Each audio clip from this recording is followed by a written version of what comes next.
मित्रांनो, तुम्ही बघताय फ्युचरकडे. मोटोरोलाचा हा कन्सेप्ट फोन आहे आणि तुम्हाला एक गोष्ट दाखवू, हा फोन कम्प्लिटली टिल्ट होतो आणि चालतो सुद्धा. 6.9 इंचची ही स्क्रीन आहे. जे तुमचे फ्युचरचे फोन्स असणार ते असे असणार आहेत. तुम्ही लिटरली ठेवू शकता ह्याला. आणि 6.9 इंचची इथं होते 4.6 इंच. हा बघा, हा फोन कम्प्लिटली टिल्ट होतो आणि डिस्प्ले चालू आहे ह्याचा, असं नाहीये की चालू नाहीये. लुक ॲट दिस. हा रिस्ट वरती तुम्ही घालू शकता. ते सुद्धा डेमो मला दाखवलंय की इथं एक बँड असतं, त्याच्यावरती राहतं. 1.1 इंची स्क्रीन होते जेव्हा तुम्ही ठेवता. आणि फ्रंट कॅमेरा आहे. ह्याची जे बॅटरीज आहेत थ्रू आउट आहेत. म्हणजे विचार करा, बॅटरी एक असती, मोडल्यानंतर काय होईल.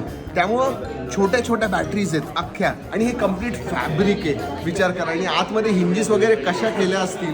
It is crazy. फॉलो नक्की करा, कारण की असे भरपूर डिव्हायसेसचे व्हिडिओज येत आहेत. It is going to be exciting. Follow आणि शेअर.